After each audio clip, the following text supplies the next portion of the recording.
Oh, permettez, mademoiselle. Merci. Voilà. Ne dirait-on pas un énorme gâteau d'anniversaire? Il est si peu en harmonie avec ce qui l'entoure. À la fin du siècle dernier, quand il a été construit, bon nombre d'artistes vivaient dans ce quartier. Oui. Renoir, Manet, Van Gogh, et d'autres, bien sûr. Il n'est pas difficile d'imaginer leurs figures se décomposer devant cette chose. Alors, je le trouve plutôt intéressant, pour ma part. Vous savez sans doute qu'à l'époque, Montmartre était un village connu pour ses vignes. Drôle d'église pour un village, n'est-ce pas? J'avoue cependant que je ne regrette pas qu'il ait été rattaché à la capitale. Je préfère arpenter le pavé que de patauger dans la boue. Excusez-moi.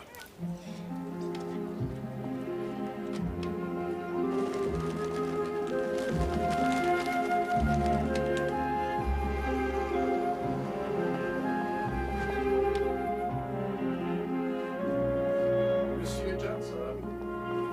On demande Monsieur Johnson. Mr. Johnson. Paging Mr. Johnson. Nous pourrions sortir un peu pour changer. Il y a tant de belles boutiques à Paris, c'est vraiment absurde. Nous avons acheté les billets, Cécile. Et vous savez qui nous a amenés ici? Oui, Vénétia, je le sais. Je ne suis pas idiote. J'ignorais seulement que nous passerions la semaine sur un cours de tennis. Seigneur. Qu'elle s'en gêne. Je trouve ces Français bien ignorants des convenances. Pas vous, Vénétia?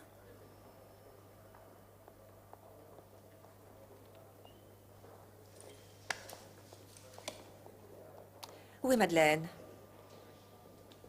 Madeleine?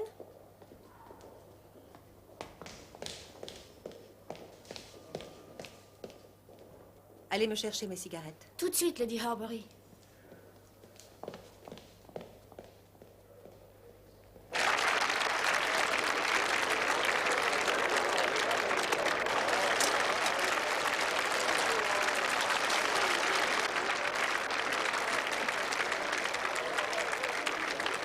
« 40-30.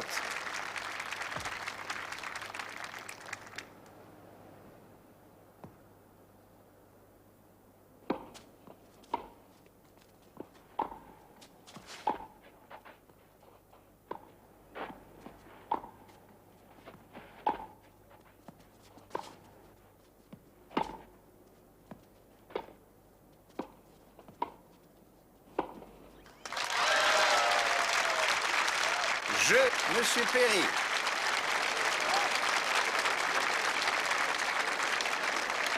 Monsieur Perry mène par 4 jeux à 3 dans le premier set.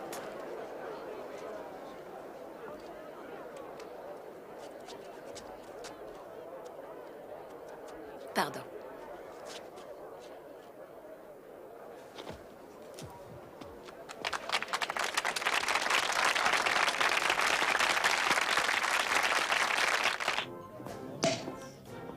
C'est un grand joueur. Même vous devez l'admettre, Cécile. Lequel? Fred Perry, ma chérie. C'est un Anglais. Il a déjà gagné Wimbledon l'année dernière. J'aurais aimé voir ça. Espérons qu'il remportera aussi la finale. Oui, c'est tout le mal que je lui souhaite.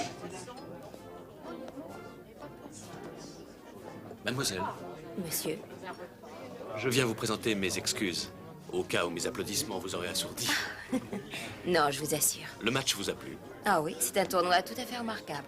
Oui. Norman Gale. Jane Grey.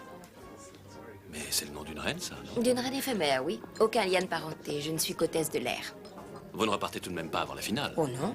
Non, il n'en est pas question. Je ne veux pas manquer ça. À la bonne heure. Garçon? Garçon? Oh, pour l'amour du ciel.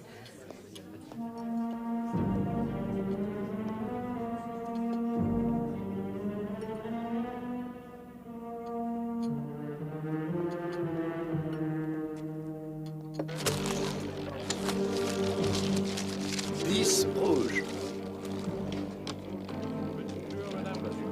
Merci.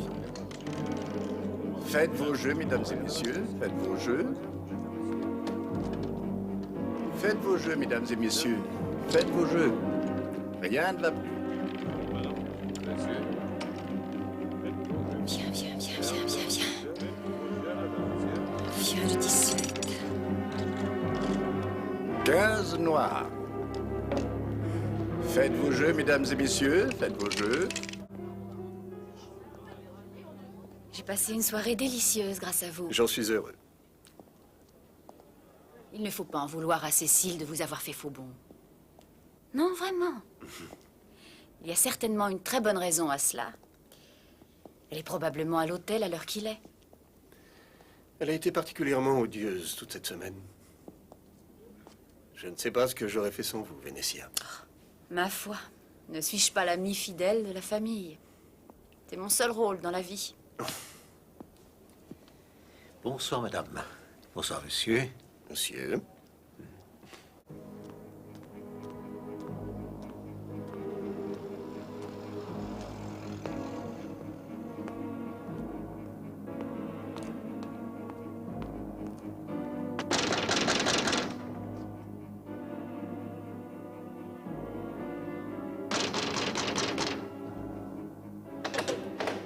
Madame, Madame Gisèle, s'il vous plaît. au premier.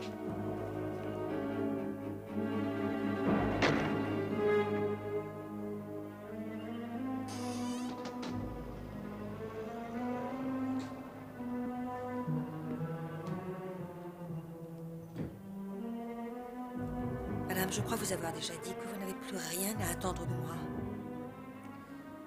Et malgré cela, vous ne cessez de me poursuivre partout où je vais. Je suis à bout. Je n'en tolérerai pas davantage. Je vous avertis, je n'en tolérerai pas davantage.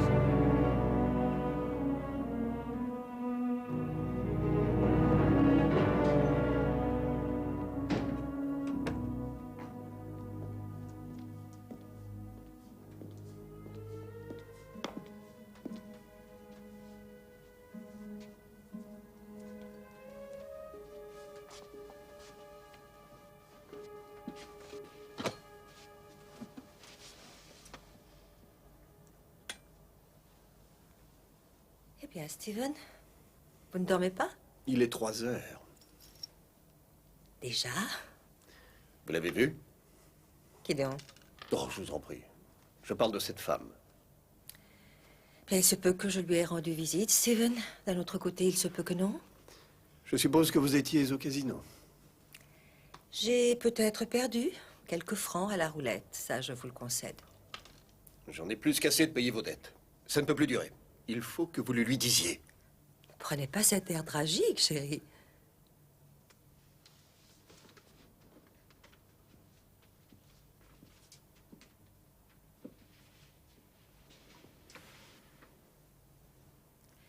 Vous aimez faire des promenades à cheval avec Vénétia, tandis que j'aime fumer, boire et dépenser beaucoup d'argent au casino. Tant que chacun de nous laisse l'autre à ses propres vices, je ne vois pas quel problème il peut y avoir.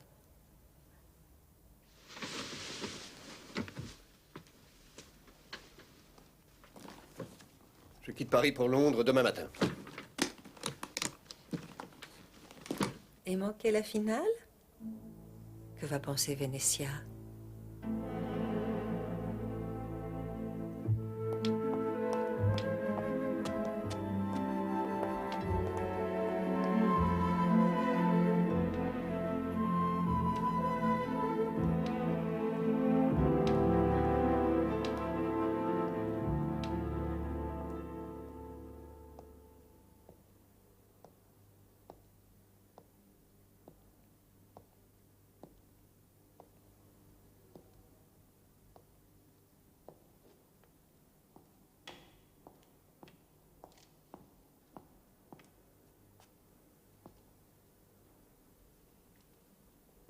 Oh, mademoiselle. Mais vous êtes donc aussi une admiratrice de l'avant-garde? Rebonjour. Bonjour.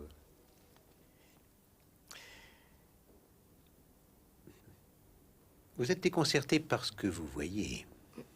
Oui, je répugne à le dire, mais c'est vrai. Ça n'a rien de surprenant, mademoiselle. Les surréalistes ont fait exploser le mur de briques de la logique. Ils ne cherchent pas à copier ce que nous appelons le monde réel. Oh, non, non, non, non, non. Ils s'efforcent de représenter les créations de l'inconscient, le monde du rêve. On ne peut rester objectif et logique devant leurs œuvres. Il faut s'en approcher, il faut ouvrir son esprit et laisser le charme agir. Venez, allons en voir d'autres. Alors, mademoiselle Gray, comment trouvez-vous le monde, maintenant que les surréalistes vous ont appris à le regarder? Il me semble en effet quelque peu étrange à présent. Mais je suis sûre que ce n'est que temporaire. Vous avez été un guide fascinant, monsieur Poirot. Oh, non, non, non, non, non.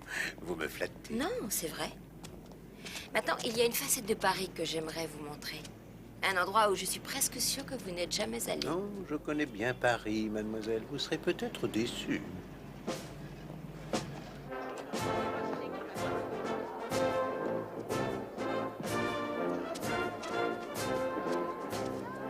Vous êtes extraordinaire, mademoiselle Gray. Me trouver une place en si peu de temps.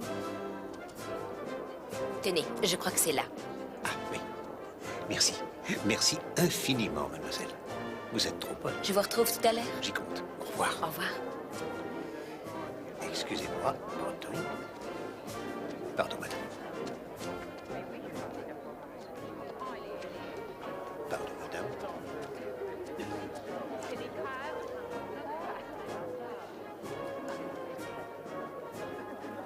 Je ne sais pas ce qui vous a poussé à rester, Cécile. Pourquoi n'avez-vous pas suivi Steven? Peut-être parce qu'assister à ce tournoi vaut encore mieux que passer ne serait-ce qu'une heure dans la boue et le crottin de cheval. Vous deviez bien savoir à quoi vous attendre avant de l'épouser. On ne sait jamais à quoi s'attendre de la part d'un homme avant de l'épouser. C'est là le problème avec le mariage.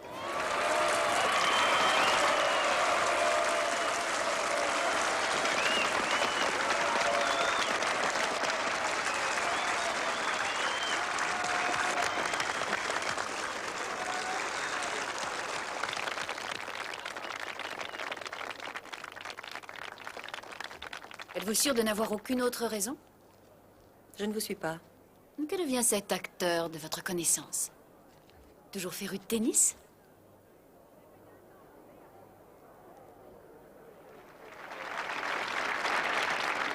Partout.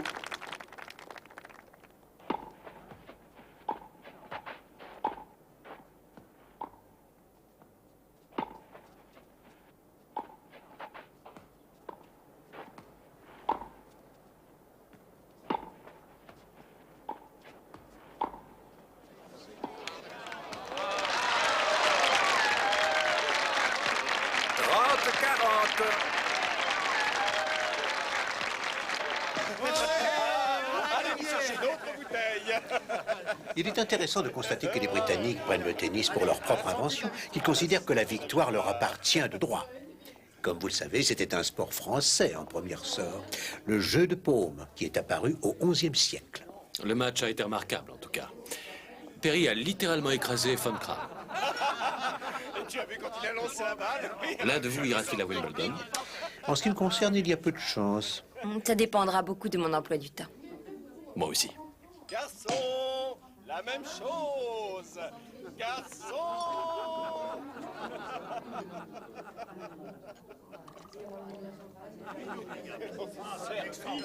Vous avez assez bu, Cécile.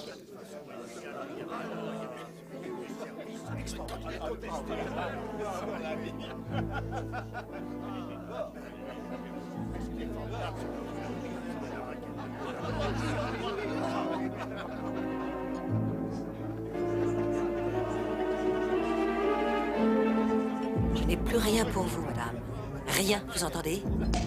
Je n'en ai plus les moyens. Je ne peux plus payer. Vous comprenez?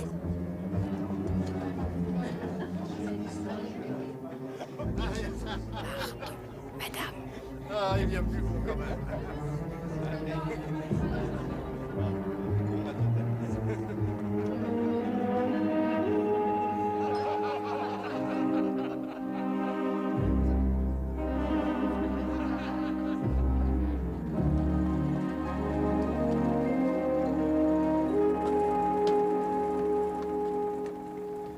Bonjour, monsieur. Bienvenue à bord.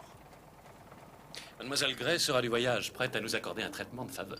Un vol mondain. Agréable perspective. Ah, je vois d'autres visages connus. Ceux des aficionados du tennis. Ah oui, vous avez raison, je les ai vus hier. Quelle coïncidence. Non, non, non, monsieur Gale, ça n'a rien d'une coïncidence. Nous allons à Paris pour le tournoi de tennis, le tournoi fini, nous repartons, rien de plus naturel. Bonjour, monsieur. Au Bourget, pour une fois.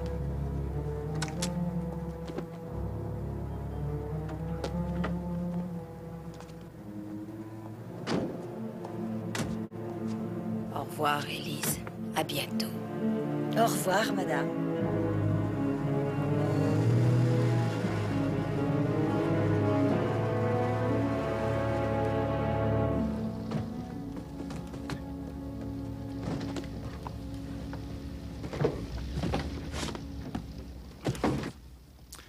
Monsieur, Bonjour. si vous avez besoin de votre valise, elle sera là. Ah, merci. Bonjour, Bonjour. Vous êtes au fond, monsieur Gale, sur la droite. appelez-moi Norman. Je vais prendre une couverture, si vous le permettez. Bien sûr. Merci. Votre chapeau, Ah oui, oui, merci. monsieur.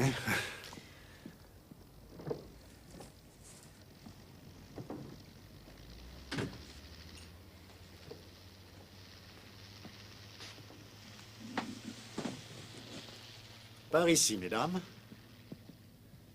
Lady Horbury, Mademoiselle Kerr.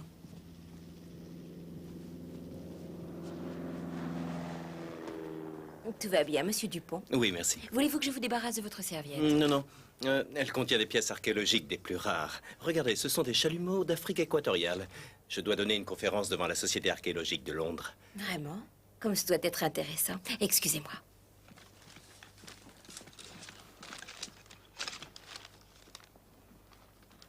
Par ici, madame. Pardonnez mon indiscrétion, monsieur, mais je me demandais... N'êtes-vous pas le célèbre monsieur Daniel Clancy, auteur d'histoires policières? Si, c'est juste. Je dois vous dire que je suis un fervent admirateur de votre Wilbraham Rice. C'est un vrai génie, cette façon qu'il a de toujours confondre les coupables. Oui. J'en arrive à être surpris moi-même, quelquefois. Oh, je me suis cassé un ongle. Steward?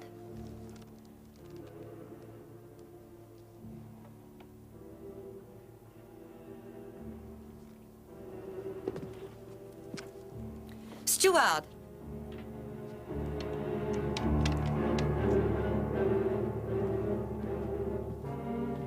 Que puis-je pour vous, madame? Trouvez-moi ma servante. Elle est dans l'autre compartiment. Dites-lui de m'apporter ma trousse de voyage. Oui, madame.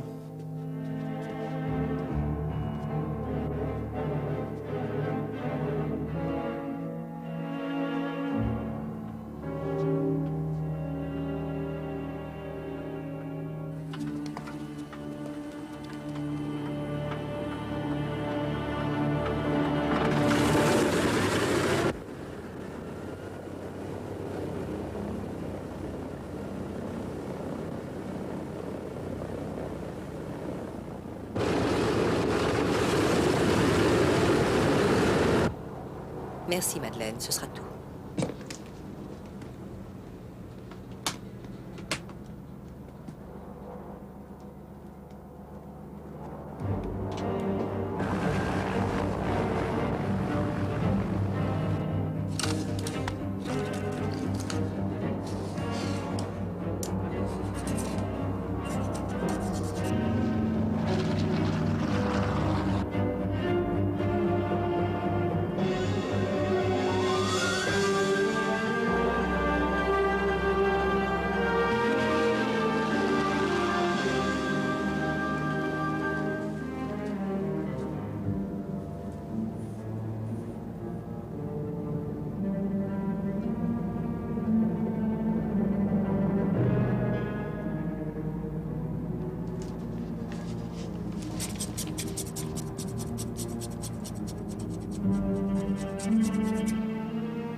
Oh, Ça va, monsieur? non, non, ça ne va pas du tout, je vous remercie. Comment cela pourrait-il aller? Voulez-vous boire quelque chose? Non, merci. Mon estomac.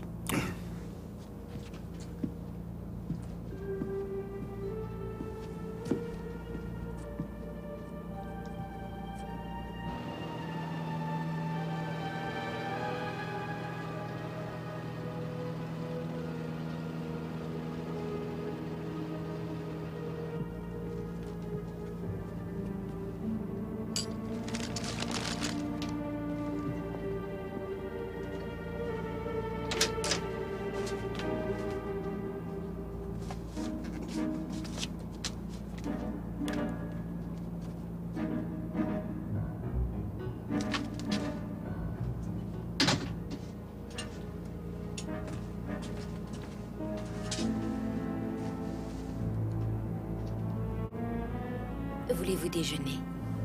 Oui, merci.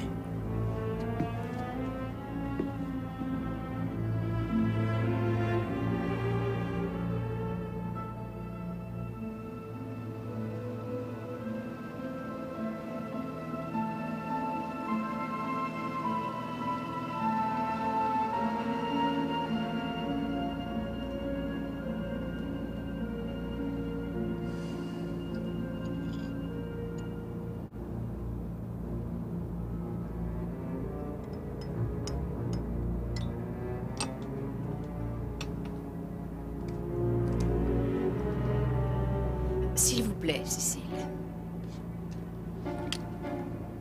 Non, ma gorge. Pardon, Vénétia.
Une tasse de café, monsieur? Non, non, merci.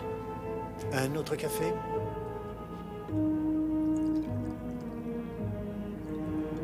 Café, mademoiselle? Non, merci. Lady Robbery. Monsieur Clancy? Non, merci. Merci.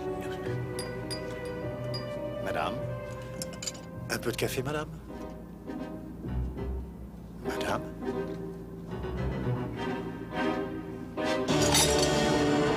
Seigneur! Un médecin, vite! Qu'y a-t-il? Y a-t-il un médecin dans l'avion? Je suis dentiste, si je peux me rendre utile. Mais qu'y a-t-il? Que s'est-il passé?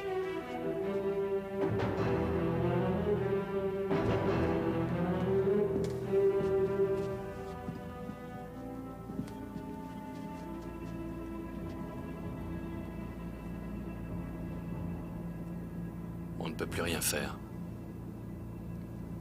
Une crise cardiaque, peut-être? Non. Non, j'en doute. Regardez. Elle a été piquée par une guêpe. J'en ai écrasé une sur ma soucoupe. Oui, je l'ai vu, moi aussi. On peut mourir d'une piqûre de guêpe, c'est vrai, mais... Regagnez vos places, messieurs, je vous en prie. Nous sommes sur le point d'atterrir. Qu'est-ce que c'est que ça? Une autre guêpe?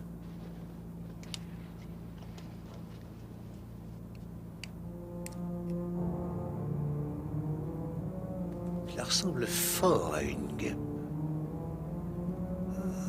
Mais ce n'est pas une guêpe. Non, c'est une fléchette. Une fléchette indienne. Je pense qu'elle vient d'Amérique du Sud. Vous en avez donc déjà vu, monsieur? Oui, il y a de cela quelques années. Faites bien attention. Oui, oui, vous avez raison. nous devons faire très attention. Parce que si j'ai bonne mémoire, mes amis, ces fléchettes sont souvent empoisonnées.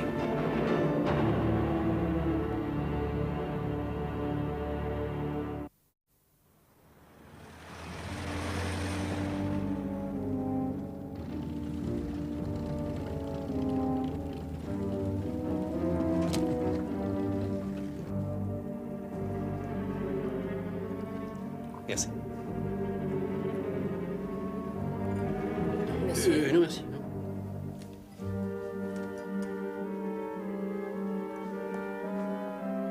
Non, merci.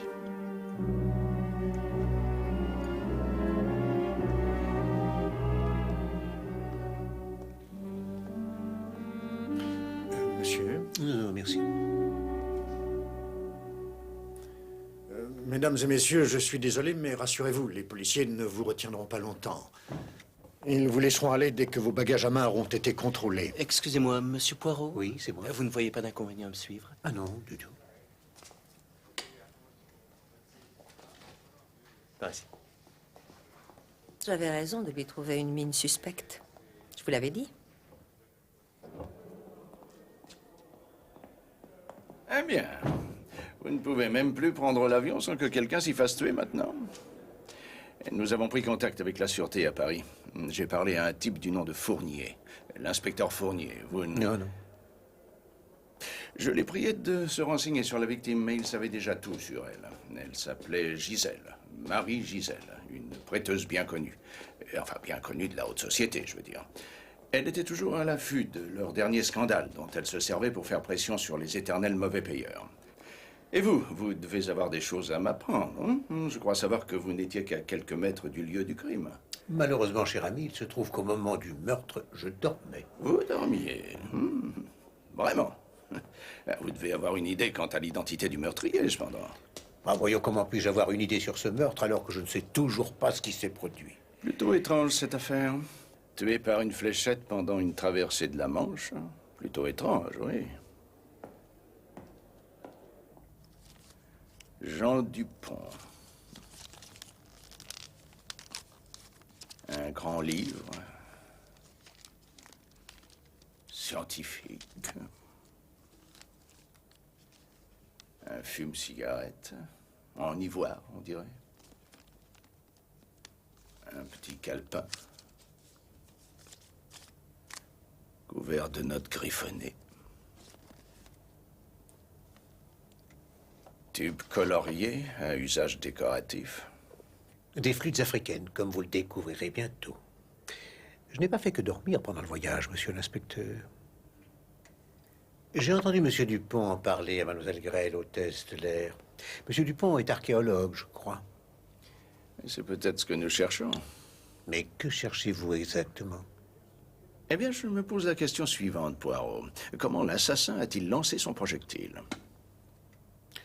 Vous faites allusion à la méthode employée par les Indiens d'Amérique du Sud qui lancent des dards empoisonnés tels que celui découvert près de la victime au moyen d'un tube de bois. Tout juste. Mais que savez-vous de ces Indiens? J'ai eu une conversation avec monsieur Daniel Clancy, l'auteur de romans policiers bien connus, créateur du célèbre gentleman détective Wilbraham Rice. Non? Ou...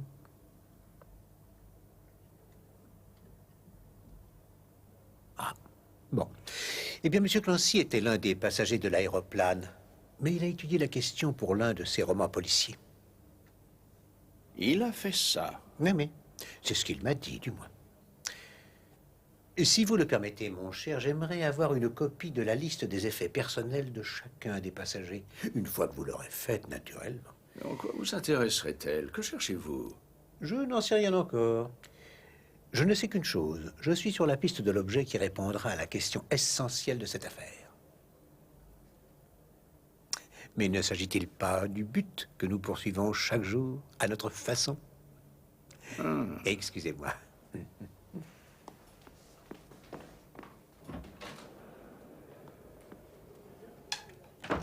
Une mine d'or, ce Poirot.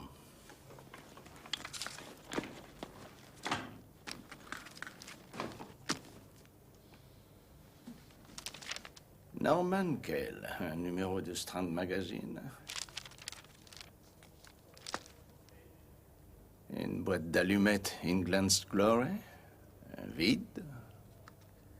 Une blouse blanche en coton. 2 miroirs dentaires. Tampon droite à usage dentaire. Elle ne serait pas dentiste par hasard? C'est une atteinte intolérable à la vie privée. J'exige que vous me laissiez parler à mon mari, puis à mon avocat, sur le champ. Ils ne pourront rien faire, Cécile. La police suit toujours la même procédure, Lady Horbury.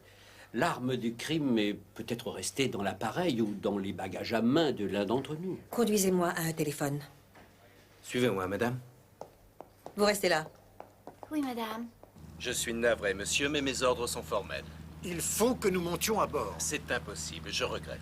Mais nous n'avons pas débarrassé, nous ne pouvons pas tout laisser en désordre. Il nous empêche de monter. Oui, je vois. Ah, c'est grotesque. Je suis steward depuis des années. Si vous permettez, monsieur Mitchell, excusez-nous, monsieur le constable. Un moment, je vous prie. J'ai une question à vous poser à toutes deux. Durant le voyage, avez-vous vu une guêpe? J'ai vu une guêpe morte, en effet, monsieur, sous la tasse de monsieur Dupont en lui resservant du café. Mais avez-vous vu la guêpe vivante? L'un d'entre vous aurait-il vu la guêpe voler dans la cabine? Non, je ne l'ai vu qu'écrasée. Oui, moi aussi. Mais c'est la fléchette qui a tué cette pauvre femme. Cela a bien été établi, non? Oui, presque certainement, mademoiselle. Ah, alors pourquoi c'est... Mademoiselle Gray, quand avez-vous vu madame Gisèle en vie pour la dernière fois? Oh, autant que je me souvienne, quand j'ai débarrassé après le repas. Elle vivait encore quand je lui ai versé du café. Ce devait donc être juste après. Merci. Merci beaucoup. Une dernière petite question. Madame Gisèle avait-elle déjà pris cet avion? Je ne l'avais jamais vu. Mais il y a peu de temps que je travaille ici. Ah oui, bien sûr. Et vous, monsieur? Oui, elle l'avait déjà pris. À vrai dire, elle voyageait souvent sur cette ligne. Elle prenait généralement le vol précédent, celui de 9 heures. Celui-ci est parfois complet, mais il y a toujours de la place sur celui de 9 heures. On a trouvé quelque chose, Poirot. Venez donc avec moi. Merci infiniment à tous les deux.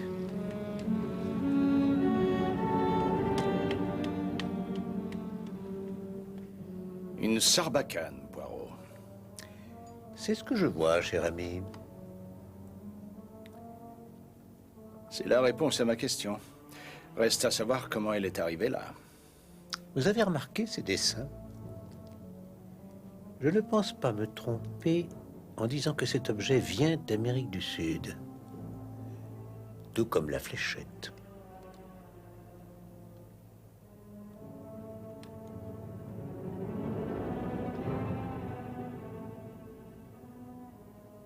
Qu'est-ce que c'est que ça? Je l'ignore. Mais je suis sûr que tout finira par s'éclaircir.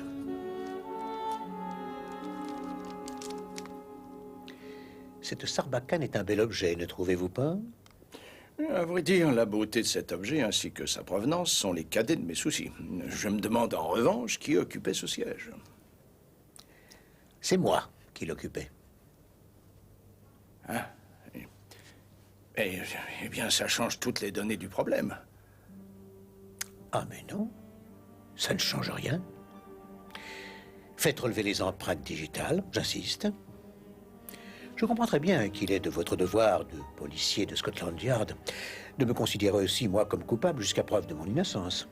Mais non, non. Et pour ma part, mon cher, je considère comme mon devoir de laver mon nom de vos insinuations diffamatoires, aussitôt que possible.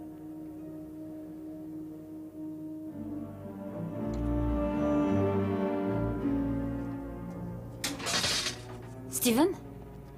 Il fallait que je vous avertisse au plus vite. Il s'est produit une chose affreuse. Je parle d'un meurtre. Il s'agit de Madame Gisèle. Elle a été tuée dans l'avion.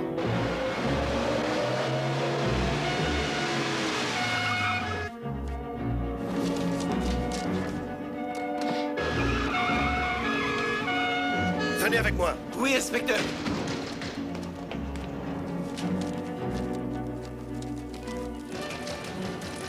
Police! Ouvrez! Ouvrez immédiatement! Vous surveillez la rue. Les deux autres, venez avec moi. Police! Ouvrez! Ouvrez! Ouvrez immédiatement! Ouvrez ou je fais enfoncer la porte!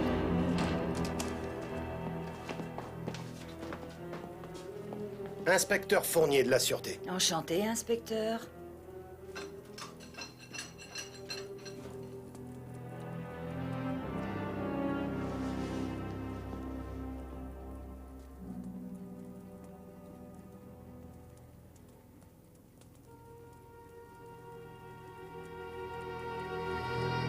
Je veux parler au responsable de service. Je suis navré, madame. Ne discutez pas avec moi.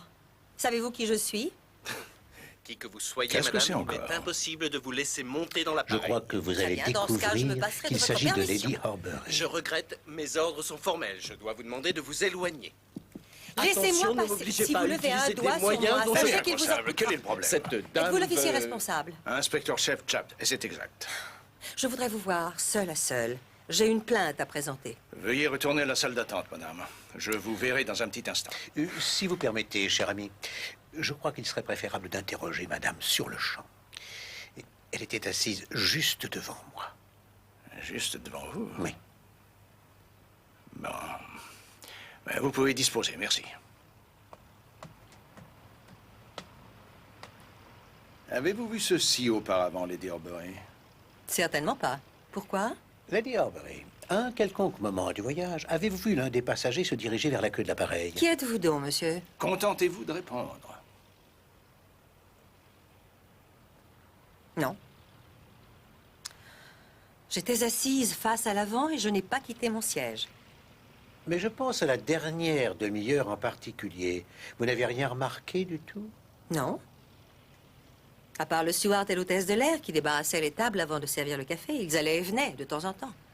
Avez-vous vu une guêpe? Une guêpe? Non. Connaissiez-vous la victime, Lady Horbury? Non. Non, je ne l'avais jamais vue.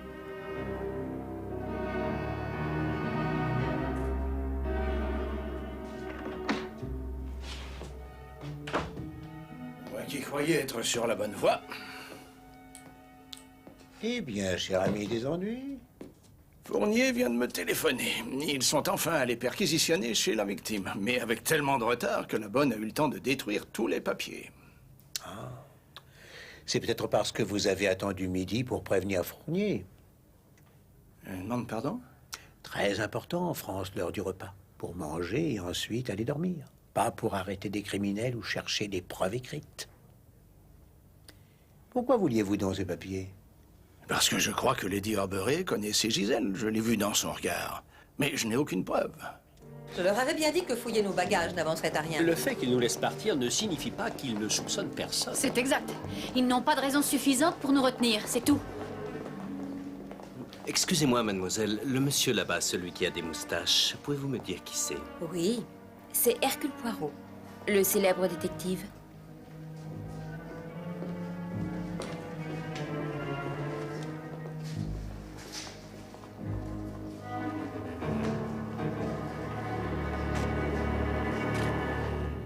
Dites-moi, l'un d'entre vous a-t-il vu qui que ce soit passer près de Madame Gisèle pendant le voyage? Oui, tout à fait. Alors que je servais le déjeuner, j'ai vu Monsieur Clancy qui revenait du vestiaire. Il avait un livre à la main. Je suppose qu'il l'avait pris dans son manteau ou dans son sac. Il le lisait en marchant jusqu'à son siège. A-t-il marqué un temps d'arrêt en passant? Ou fait quoi que ce soit d'insolite? Je ne crois pas, non, mais je ne faisais pas très attention à lui. Je me concentrais sur mon travail. J'avais très peur de renverser quelque chose. Je vois. Et vous n'avez vu personne d'autre se lever? Non. À vrai dire, je me suis levé, mais je suis allé aux toilettes. Dans la direction opposée, donc? Oui.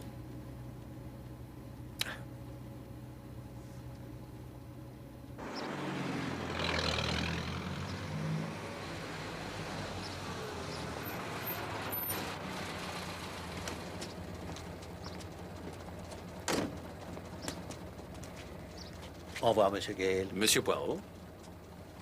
Ah.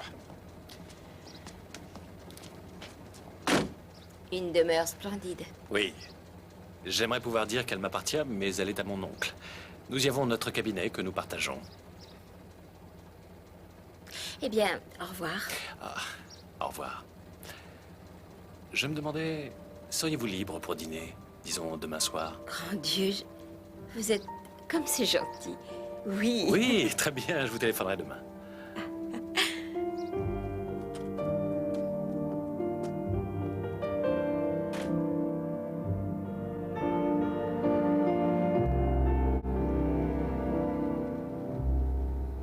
Vous pensez à Monsieur Gale, mademoiselle? À vrai dire, non. Je pensais à Monsieur Dupont. Ah, le jeune archéologue. Pourquoi pensez-vous à Monsieur Dupont? Eh bien, parce qu'il m'a demandé qui vous étiez tout à l'heure. Ça m'a semblé étrange, c'est tout. Ainsi, voyez-vous, personne n'est au-dessus des soupçons de Poirot. Vous ne croyez tout de même pas que c'est l'un d'eux qui a tué cette pauvre femme? Au contraire, mademoiselle. Ils en avaient tous deux l'opportunité. Merci. Monsieur Gale, parce qu'il a pu avoir accès au poison, il doit en effet connaître de nombreux médecins. Et Monsieur Dupont, parce qu'il voyage de par le monde, visitant des contrées exotiques. Il a pu acheter le poison et les fléchettes. En outre, c'est lui qui a tué la guêpe. Je croyais que Madame Gisèle avait été tuée par la fléchette. Vous avez raison, mademoiselle. Cette guêpe est moins intéressante que suggestive, je crois. Ah. Mademoiselle Gray, voulez-vous avoir la gentillesse de m'aider?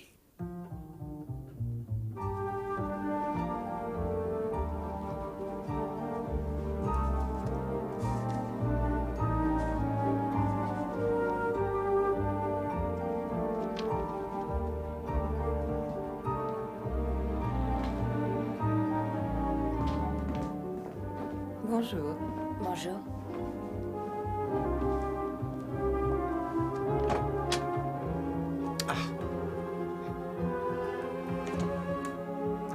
Je vous remercie, mademoiselle.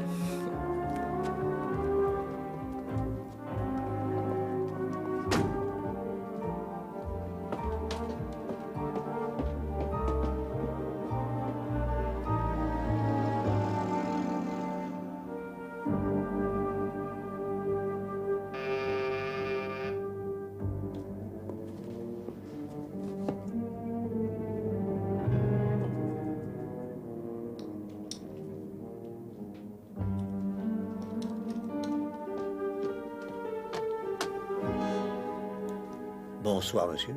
Monsieur Poirot. Lui-même. Je suis Lord Herbury. Ah oui. Oui, entrez.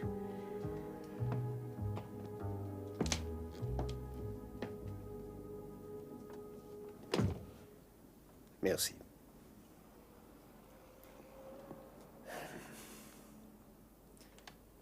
Voyez-vous, mon épouse est de bien des façons étrangères à la vie que je mène. De fait, notre mariage est un véritable désastre. Notez que c'est ma faute, je le concède volontiers. Je me suis entiché d'elle. Je lui aurais tout donné. C'était une actrice. Vous savez comment sont les actrices? Non. Comment sont les actrices, Lord Horbury?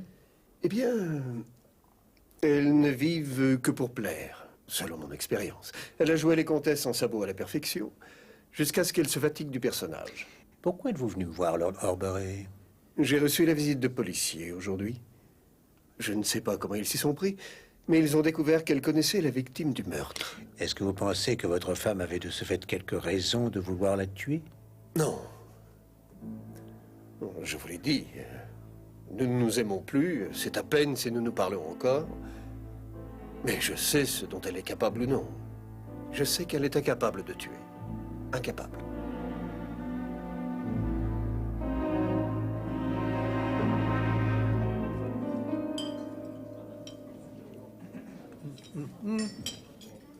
Nous sommes là à surveiller cet immeuble depuis plus d'1 heure et demie. Je vous assure qu'il ne viendra pas. Monsieur Clancy finira par venir, mademoiselle, j'en suis certain. Ah.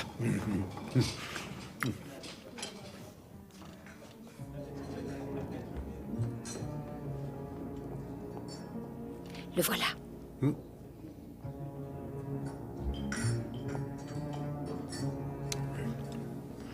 N'oubliez pas que vous êtes sténographe. Mais je ne connais pas la sténo, je vous l'ai dit. Vous la connaissez mieux que Monsieur Clancy. Ayez seulement l'air de savoir ce que vous faites, ça devrait suffire.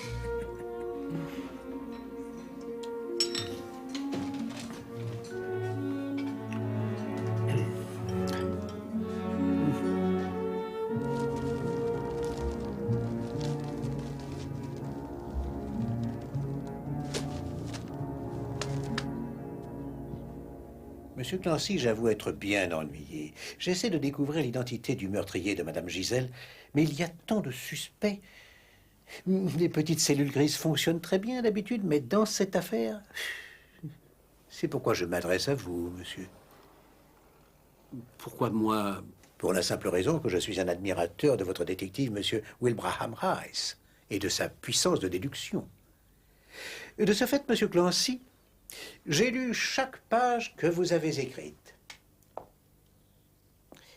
Mademoiselle Gray a eu la gentillesse d'accepter de m'assister. Je suis sûr que vous avez déjà une théorie sur la façon dont ce meurtre a pu être commis. Si vous me révélez cette théorie, alors Mademoiselle Gray pourra en prendre note afin que je puisse l'étudier plus tard. Je suis navré, c'est impossible. Oh non, ne soyez pas si modeste. Je ne vaux rien à ce genre de choses. C'est Wilbraham, le cerveau. C'est lui qui résout les énigmes. C'est lui le virtuose. Tenez, il y a un moment, j'étais avec lui, nous marchions en bavardant, nous essayions de reconstituer un meurtre. Oh, une affaire épouvantable. Cher monsieur, je parle d'un vrai meurtre, dont l'un des principaux suspects n'est autre que vous. Oui, vous en aviez l'opportunité, et un témoin vous a vu passer près de Madame Gisèle pendant le voyage. C'est insensé.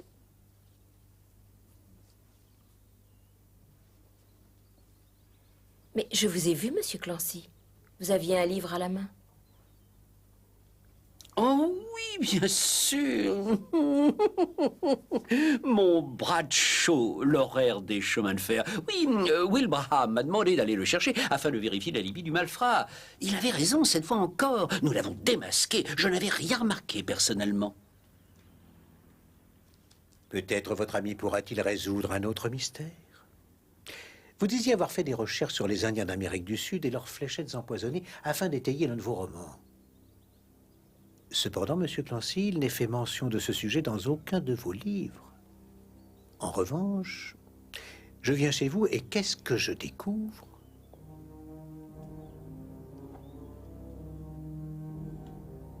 Ceci.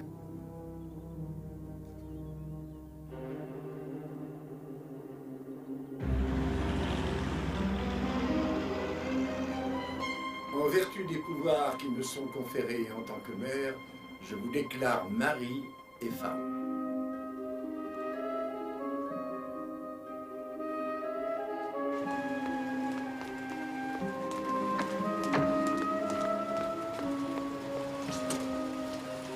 À la sûreté, s'il vous plaît. C'est très urgent. Faites vite.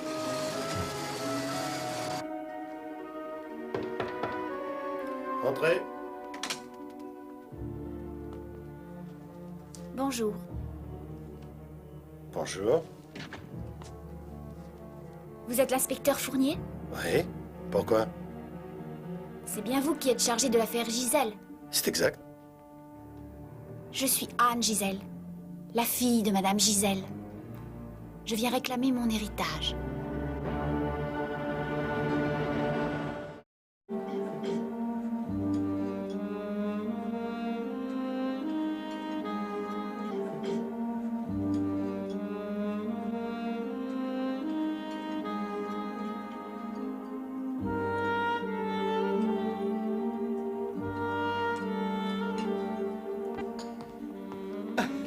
Eh bien, vous avez hâte de prendre l'avion, hein? Ah, vous savez, j'ai parlé au commandant de bord.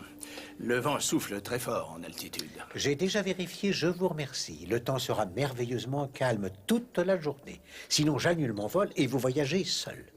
Oh, je plaisante. Soit. Je me suis de nouveau rendu chez Lord et Lady Horbury hier. J'admire votre célérité, mon cher. J'ai vu Venetia Kerr. Lady Horbury sortait tous les soirs pour courir les tables de jeu à Paris et rentrait souvent dans un triste état. Mais le pire, ce fut la veille du départ. Elle était plus angoissée que jamais. Et vous pensez que c'est en relation avec Madame Gisèle? Et nous retournons à Paris afin d'y chercher tout ce qui pourrait incriminer Lady Horbury. Oui, enfin, c'est bien ce qui était prévu, non? Vous ne vous feriez pas une nouvelle idée de cette affaire sans m'en parler? Disons plutôt que j'ai considéré certaines hypothèses. Mais les conclusions que j'en ai tirées ne s'imbriquent malheureusement pas. Ma première conclusion est que la guêpe est de la plus haute importance. Mais elle n'est pas morte d'une piqûre de guêpe. Le médecin légiste est formel. Il y a aussi la question de l'apparition de la fille de Madame Gisèle. dont je présume qu'elle héritera les biens de sa mère. Sauf si on trouve un testament qui dit l'inverse. D'un autre côté, il est possible que cette jeune fille soit un imposteur. Ou même que Madame Gisèle n'ait pas de fille. Monsieur, puis-je prendre votre commande? Oui, un petit déjeuner complet.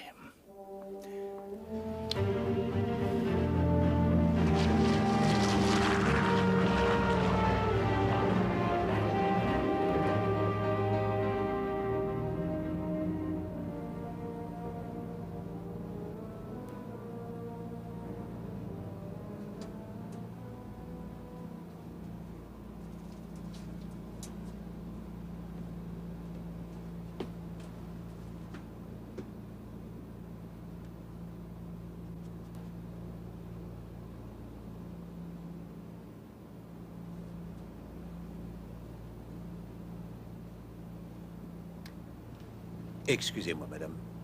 Puis-je disposer de votre siège? Juste un court instant.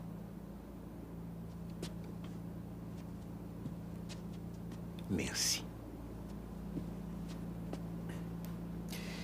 Monsieur...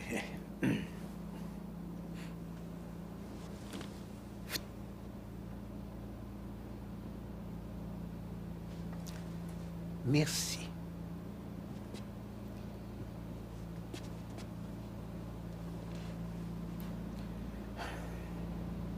Mais qu'est-ce que vous faites?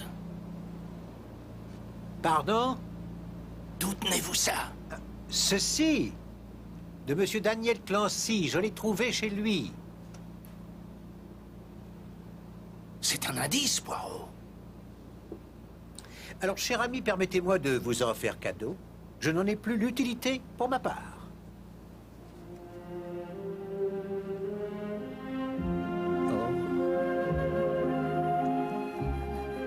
J'espère que vous n'allez pas vous donner un spectacle comme vous l'avez fait dans l'avion ce matin. Mes expériences sont très enrichissantes, mon cher. Elles montrent quelle femme dangereuse est Lady Harper et... Moi, je l'ai toujours dit. Oui. Pour envoyer la fléchette empoisonnée d'un bout à l'autre de l'appareil, il faudrait premièrement qu'elle ait le souffle puissant. Deuxièmement, qu'elle tire avec la précision d'un Fred Perry, pour le moins. Et troisièmement, qu'elle ait la faculté de se rendre invisible de façon à ce qu'aucun des passagers ne la voie faire.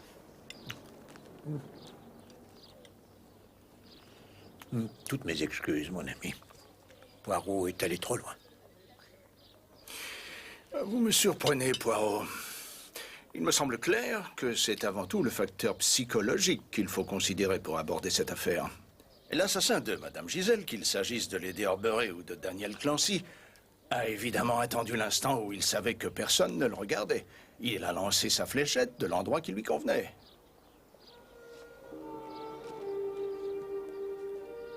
Facteur psychologique. Je vous félicite, mon cher. Il doit en effet y avoir une raison psychologique au fait que personne n'a remarqué le meurtrier. C'est ce que nous devons découvrir. Mais d'abord, nous devons interroger l'héritière. Si l'héritière est bien ce qu'elle prétend être.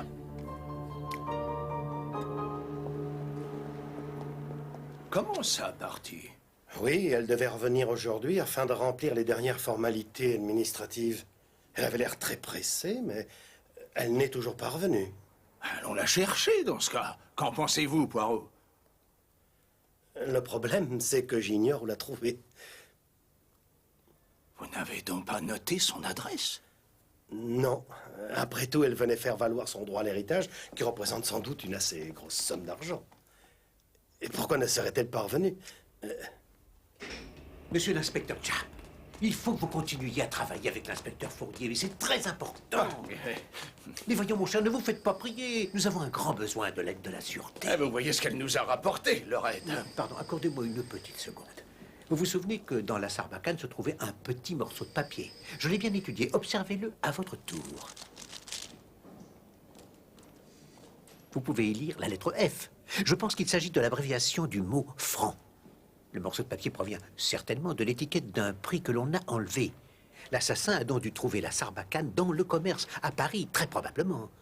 Je croyais qu'elle provenait d'Amérique du Sud. Non. Mais il nous faut maintenant découvrir où l'assassin a acheté cet objet. En quoi l'inspecteur Fournier et ses hommes vous seront utiles. Et vous, qu'allez-vous faire? Je vais tout d'abord reposer mes petites cellules grises. Ensuite, je m'occuperai de notre énigmatique héritière.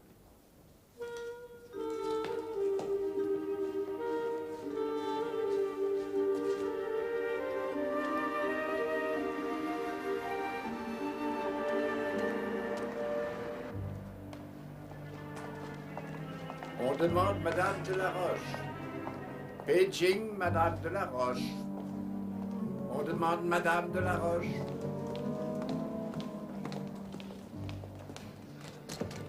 Bonjour. Bonjour, madame.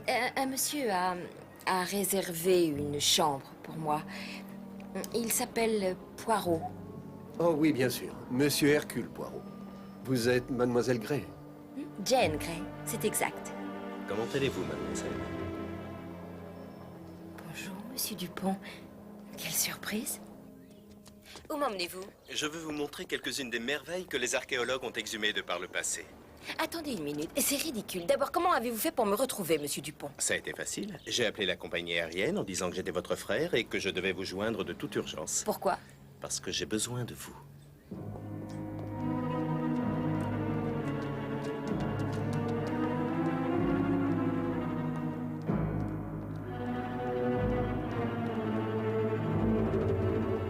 Vous avez découvert des choses comme celle-ci? Pas personnellement, non, pas encore. Mon père était un véritable expert. Il a consacré toute sa vie à l'étude de l'Afrique équatoriale. Il est mort l'année dernière. Cette année, je prépare une expédition afin de reprendre son œuvre. C'est tout à votre honneur. L'obstacle majeur est le manque d'argent. Et j'en ai grand besoin pour financer l'expédition. Je cherche des investisseurs privés, mais je ne trouve personne. C'est terrible. Les gens se moquent de la culture primitive comme d'une guigne. Eh bien, ne croyez surtout pas que je sois riche. J'aimerais l'être. Non, ce n'est pas à vous que je songe, mademoiselle Gray. Non, je visais le monsieur aux moustaches, monsieur Poirot. C'est un homme raffiné, cultivé. J'ai appris qu'il avait de l'argent. Vous êtes amis? Oh, ami, non. Non, je le connais de vue. Eh bien, je regrette. J'avais l'intention de lui demander d'envisager une petite donation. Poirot? Financer des creuseurs de trous en Afrique? Oh, mon Dieu. Mais ce n'est peut-être pas une si mauvaise idée, d'ailleurs. Voilà, nous y sommes. Essayez d'être patiente, mademoiselle. Pourquoi? Qu'allez-vous faire? Élise est d'origine flamande.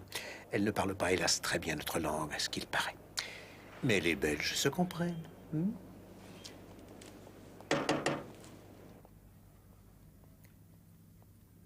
Quelle atmosphère oppressante. Tout est si froid, si sombre. Je ne pourrais pas vivre dans un tel endroit. Il n'y a aucune note personnelle. Aucune. Oui, c'est vrai. Alstublift.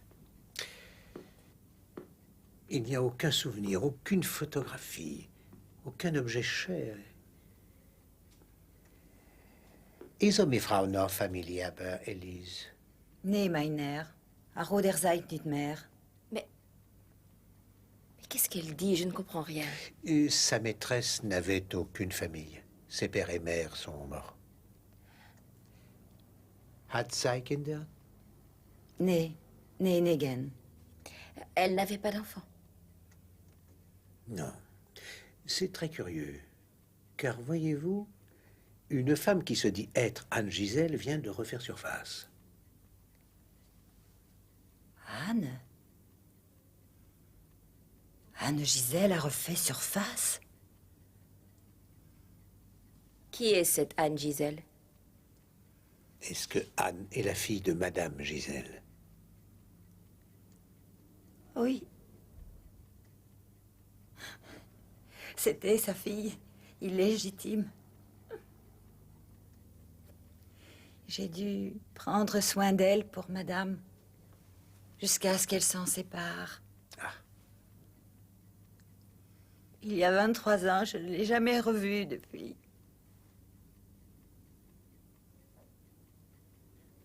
Une femme qui se prétend être cette fille disparue s'est présentée à la police. Elle venait réclamer son héritage. une grande fortune. Eh bien, mais apparemment, elle y a droit, non? C'est peut-être un imposteur. L'argent suscite bien des convoitises. D'ailleurs, qui la reconnaîtrait? Attendez.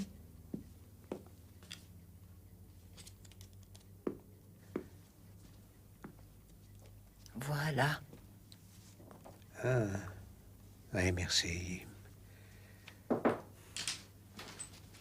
Ah, Poirot. Excusez-moi. Nous avons découvert d'où provient la fléchette. C'est une boutique au 81 rue de Clignancourt. Le propriétaire est un grec nommé Zéropoulos. Merveilleux. La police française ne faillit pas à sa réputation. Regardez, mon ami. Qu'est-ce que c'est? Une photographie de la fille de Madame Gisèle. Ah oui? Eh bien, ça nous sera très utile pour la retrouver.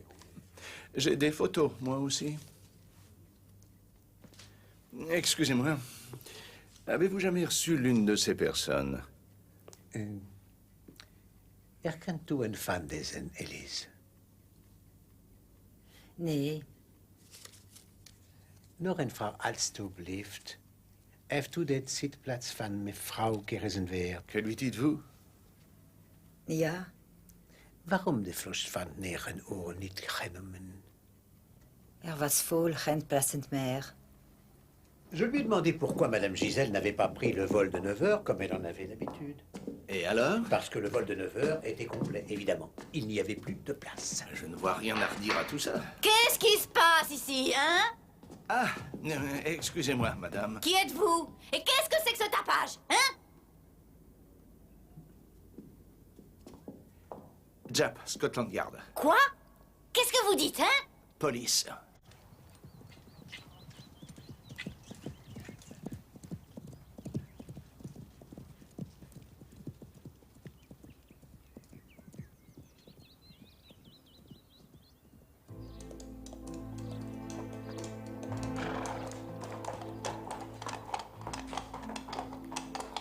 Où est donc Cécile? Ne vous faites pas de soucis pour elle. Elle est dans sa chambre. Quel plaisir que ces promenades au grand air. Quand nous sommes seuls, vous voulez dire? Oui, c'est bien ce que je veux dire.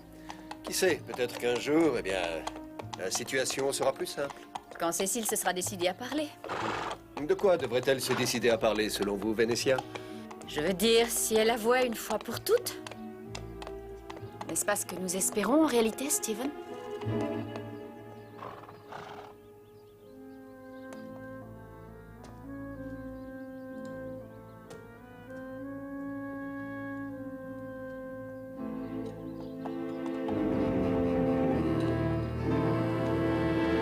Jap à l'appareil. Oui, je sais qu'il y a de la friture. J'appelle depuis la France. Je veux que vous retrouviez Lady Cecil Horbury au plus vite. H-O-R-B comme Berthe, U-R-Y. Belgravia. Ah, ils ont aussi une grande maison dans le Suffolk. Eh bien, consultez le fichier, voyons. Ne la perdez pas de vue, surtout. Quoi? Oui, vous me rappelez dès que vous l'avez retrouvée, d'accord? Bonjour, Fournier. Asseyez-vous. Alors, avez-vous quelque chose pour moi? J'ai vu le notaire de Madame Gisèle à son étude, inspecteur. Inspecteur-chef. Inspecteur-chef, pardon. Il avait le testament et, effectivement, Madame Gisèle a légué à sa fille, Anne Gisèle, tout son patrimoine. Exception faite d'1 millier de francs qui reviennent à la servante, Élise Grandier. Oui, je vois. Merci, Fournier.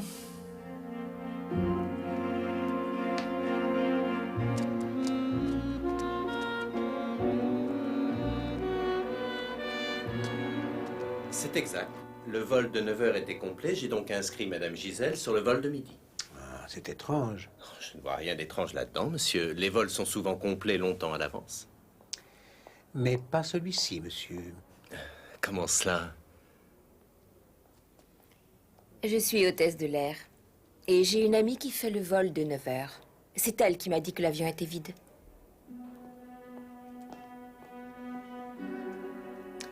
Je pense, monsieur, que vous devriez me dire la vérité. Je vous l'ai dit. Très bien. Il est venu un homme. Il m'a donné 4000 francs pour dire qu'il n'y avait plus de place dans cet avion. Je ne voyais pas quel mal il y avait à accepter. J'ignorais qu'il allait y avoir un meurtre. Décrivez-moi cet homme, je vous prie. Je crois qu'il était américain. Grand, jeune. Il avait de grosses moustaches et des lunettes. Merci. Ah oui, je vois, avec des lunettes et une casquette. Et il mâchait du chewing-gum, comme tous les Américains. Et il avait un accent à découper, vous savez, avec le couteau. Oui, oui, bien sûr. Mais écoutez, je vais vous montrer le présentoir où je range les sarbacanes, d'accord? Et c'est ce que j'appelle assiette à camelote. Je les garde pour les touristes américains. Non, non, non, non, non, non, non. Je vous l'apporte, ne bougez pas. Il faut profiter du soleil. Très bien. Merci.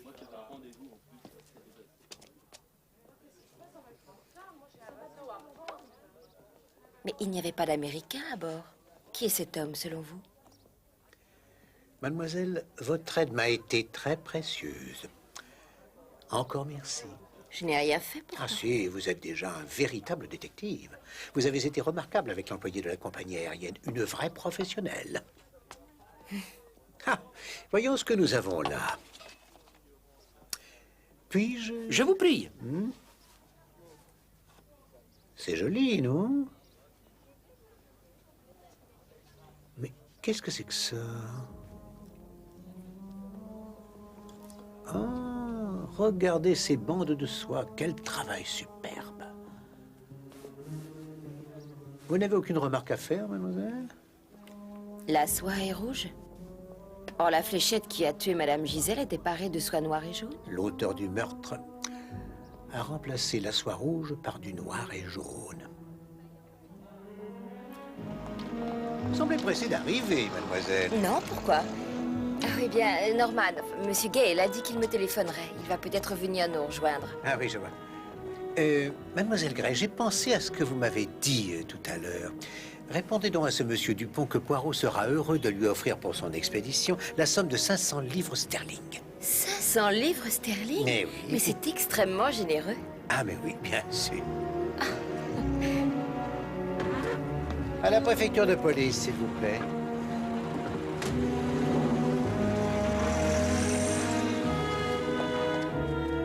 Mais si la femme que Fournier a laissé filer n'était pas réellement la fille de Madame Gisèle? Eh bien, qui connaissons-nous qui serait d'âge à se faire passer pour la fille de Madame Gisèle?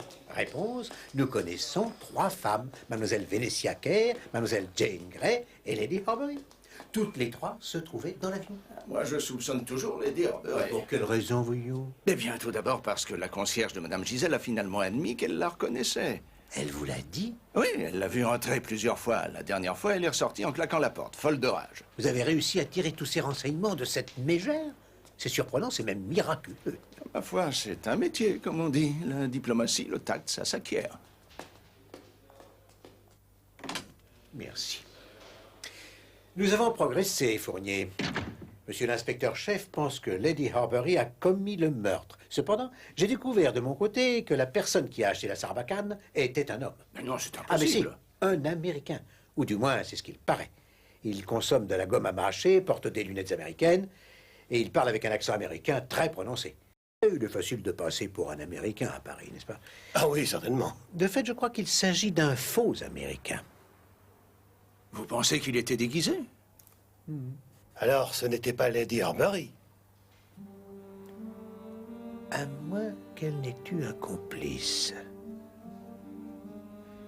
C'est très possible.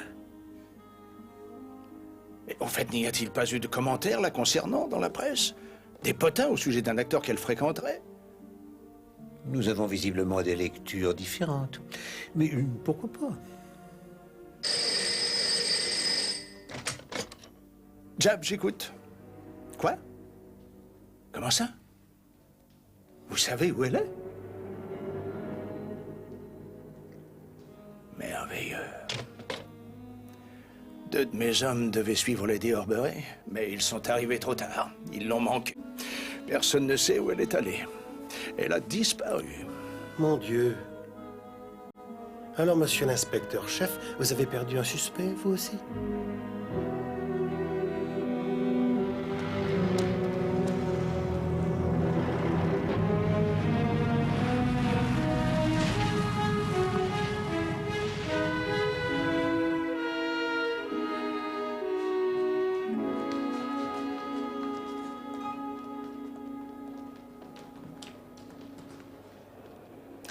Bien, je vais prendre congé, mademoiselle.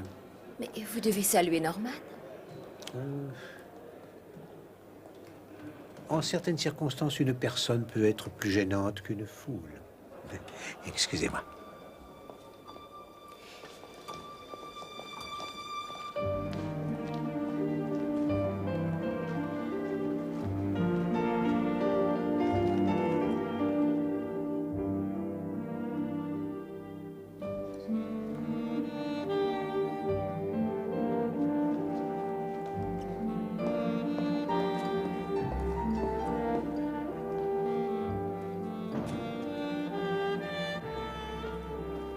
Monsieur Mitchell, c'est bien ça? Oh, bien sûr, monsieur Poirot. Si vous permettez. Bien sûr, voyons.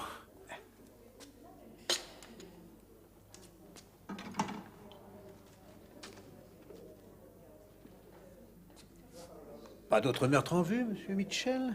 Non. Mais...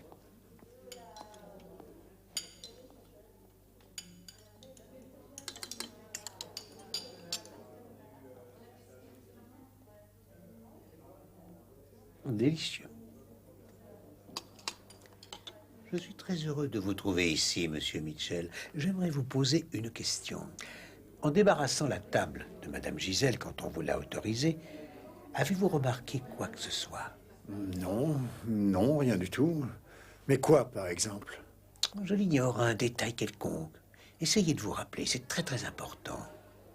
Eh bien, oui, une chose m'a frappé. Oh, ce n'est rien, j'en suis sûr, mais... Enfin, elle avait 2 petites cuillères sur sa soucoupe. Mais ça peut arriver quand il y a du monde.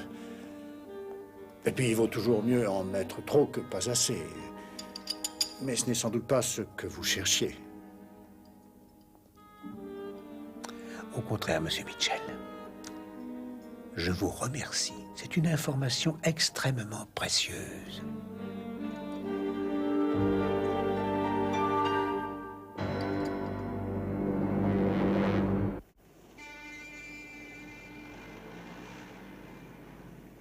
Je suis heureuse de pouvoir passer quelques jours à Paris avec vous.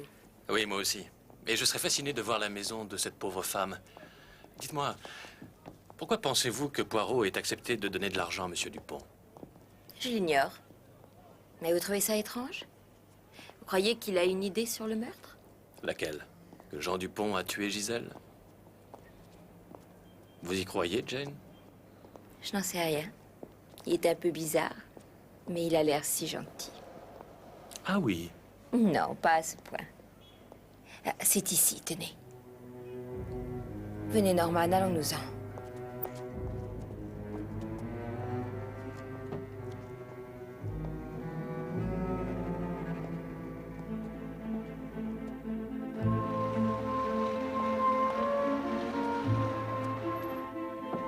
Entrez.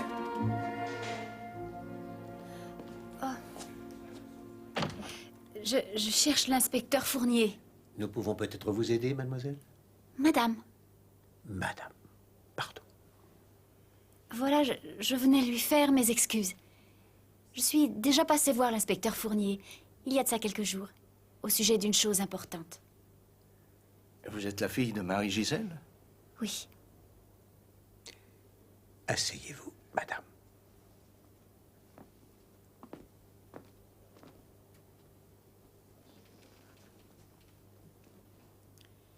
Je sais que je suis impardonnable, mais je me suis trouvée dans une telle situation. Voyez-vous, je n'ai appris la nouvelle de sa mort que le jour de mon mariage. À peine la cérémonie terminée, j'ai couru jusqu'ici. Et puis ensuite, je l'ai regretté. Je me suis sentie coupable envers mon pauvre époux qui attendait que je revienne. Nous n'allions pas reporter la lune de miel. Alors je ne suis pas revenue. Jusqu'à aujourd'hui, alors que la lune de miel est passée. Oui. Savez-vous quel problème vous avez provoqué, madame? Richards.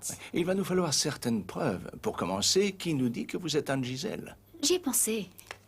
J'ai apporté mon extrait de naissance.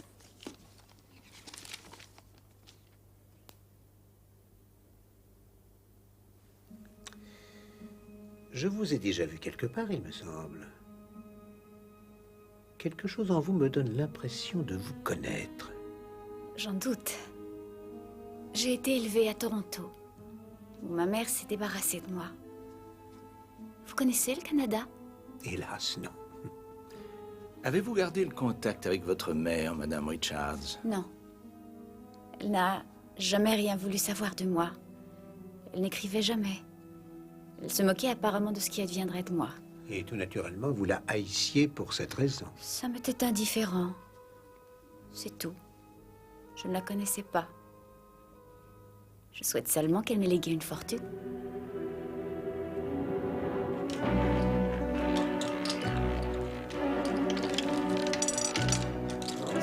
Rouge, père et passe. Faites vos jeux, mesdames et messieurs, faites vos jeux. Et qu'est-ce se passe-t-il? Rien. Ce n'est jamais que de l'argent. Allons boire un peu de champagne.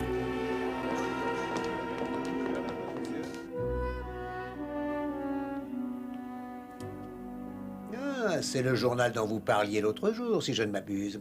Celui qui publie toutes sortes de rumeurs sur la bonne société britannique. Oui, et il est très difficile à trouver à Paris. Oui, c'est ce que je vois, c'est l'édition d'hier.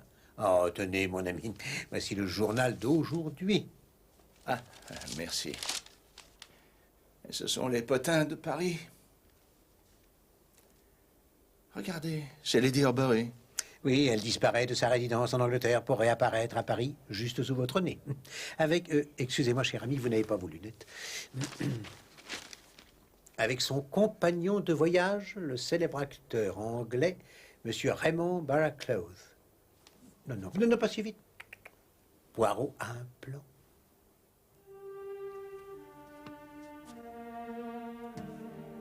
Ça devrait aller. Non.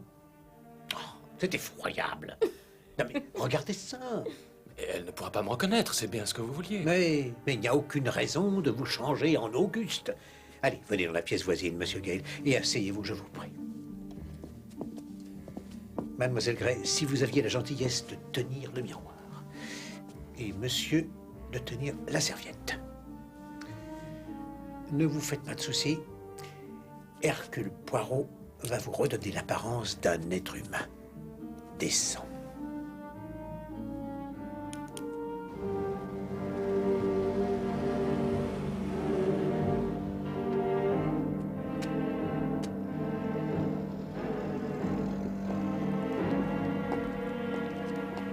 Lady Horbury, Ted Grant, correspondant à Paris du Daily Post. Je suis navré de vous importuner. Voilà, j'aimerais écrire un article sur vous pour notre série L'Anglais à Paris. C'est hors de question. Je vous en prie, Lady Horbury, le photographe va arriver dans une seconde. Juste une photo de vous au bras de Monsieur Barraclough, s'il vous plaît. Quelle insolence! Écartez-vous, monsieur! Je ne crois pas que vous adoptiez là une bonne attitude, mais... Enfin, que cela ne tienne, Lady Horbury, nous reviendrons demain. Bien que j'ai déjà matière à écrire un excellent article. Tu es fier de toi? Je suis navré. Décidément, tu es pathétique.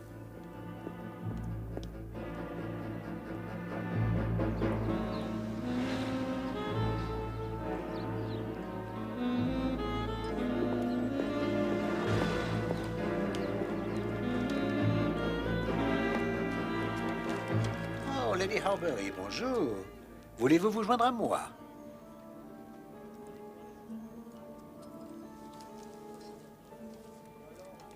Que voulez-vous boire, un café ou Non. peut-être... Non, merci, je ne prends rien. Cigarette, madame? Volontiers.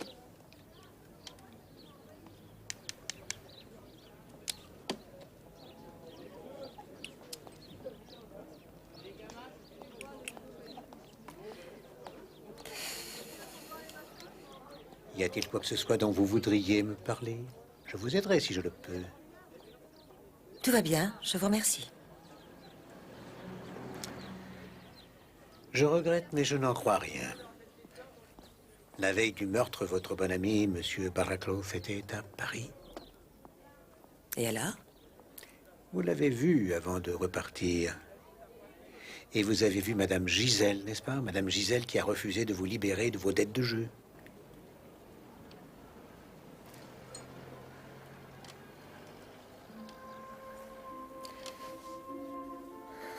Je ne voyais pas d'issue. Stephen ne voulait plus payer. Il en avait assez. J'avais d'énormes dettes. Plus qu'il ne l'imaginait. Si je ne la payais pas, elle allait rendre l'affaire publique. En parler à Londres. Je n'aurais plus jamais pu relever la tête. J'en conclus donc que vous et M. Barraclouse êtes heureux qu'on l'ait tué. Oui. Ça a été une bonne nouvelle. C'était presque trop beau pour être vrai.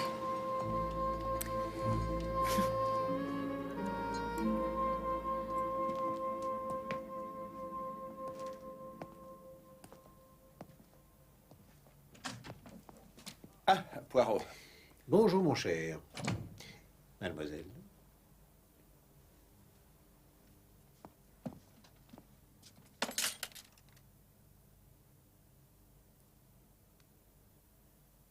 Vous avez découvert ce que vous vouliez? Grâce au ciel, oui, je vous remercie.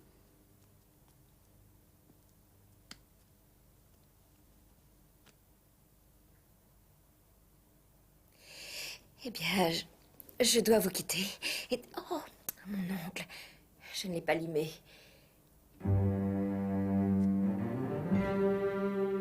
Qu'avez-vous dit, mademoiselle? Moi? Oh, mon ongle, il faut que je le lime, ça n'est rien. Ça y est, tout s'éclaire. Jack, mon ami, un taxi et vite. Quelque chose me dit que Madame Richards est en grand danger.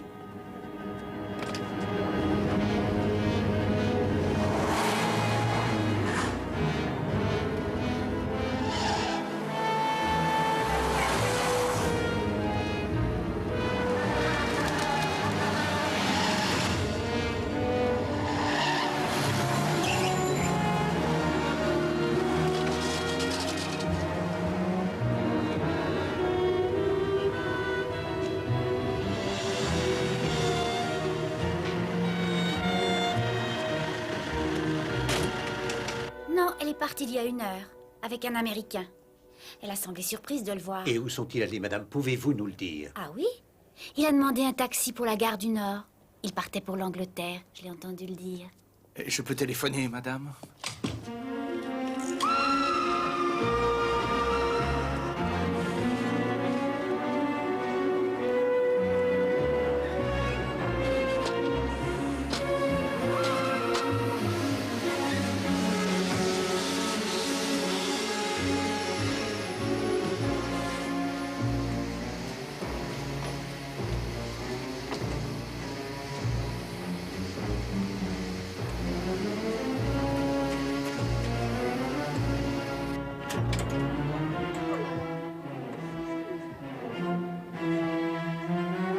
Madame? Un suicide? C'est ce que pense la police, monsieur Gale. Non, mais c'est terrible. Oui. Mon Dieu, son mari a-t-il été prévenu? Je crois savoir que la police n'a pas réussi à joindre monsieur Richards. Enfin, jusqu'ici.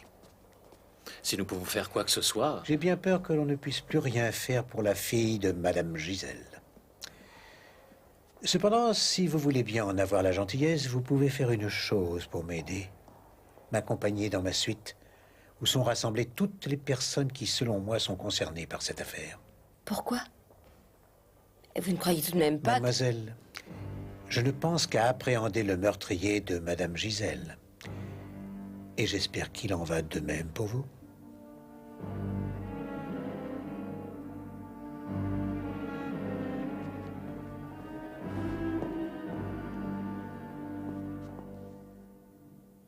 Mesdames et messieurs, je tiens avant tout à assurer sur ces assises la réputation de Hercule Poirot, le célèbre détective, qui eut la mauvaise fortune de ne rien voir du meurtre de Madame Giselle, bien qu'il ait eu lieu à quelques pas de lui.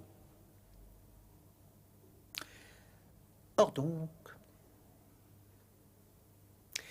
et quand j'ai eu le plaisir douteux d'assister à la finale du tournoi de tennis, j'ai observé un incident opposant vous, Lady Horbury, à Madame Giselle.